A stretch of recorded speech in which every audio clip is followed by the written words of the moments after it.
Хроника тюркско-татарских государств. Рассвет, упадок, возрождение. В книге рассматриваются причины появления, расцвета и гибели тюрко-татарских государств. Сделана попытка выявления основных фаз исторических процессов на евразийском пространстве.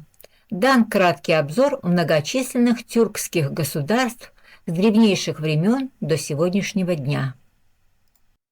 Выпуск 42. Мангитский юрт. Ногайская орда. 14-17 века.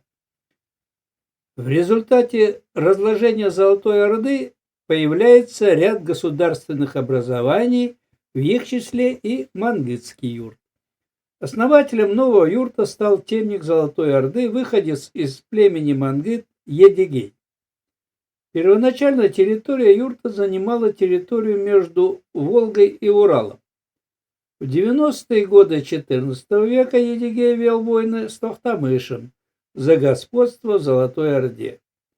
Не будучи чингизидом, Едигей не имел права на ханский титул, хотя в 1396-1411 годах являлся фактическим правителем. Он оставался беклеребеком вплоть до самой смерти в 1419 году.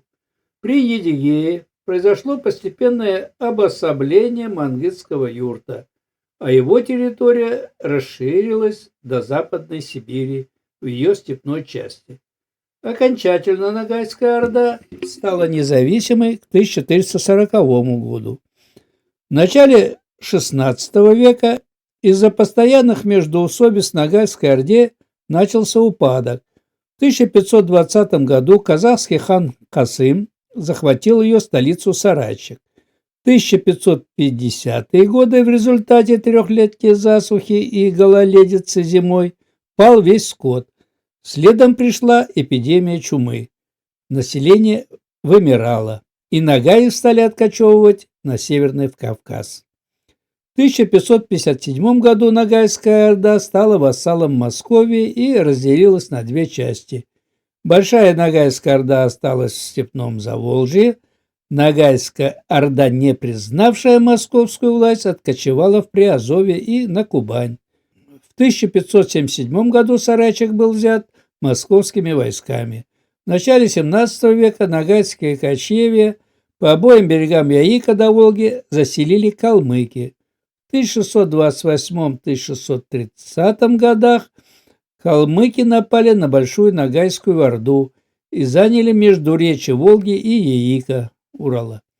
Ногайцы перекочевали на Кавказ. Армия у ногайцев была преимущественно конная и достигала 30 тысяч человек. Тактика воинов сводилась к маневренным и быстрым ударам легкой кавалерии. Наиболее боеспособными были гвардия хана и дружины удельных мурс и биев, вызываемых в случае войны или другой необходимости.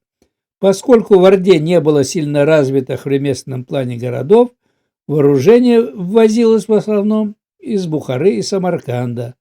Основу хозяйства у ногайцев составляло кочевое скотоводство, лошади, овцы, крупный рогатый скот и верблюды, и транзитной торговли.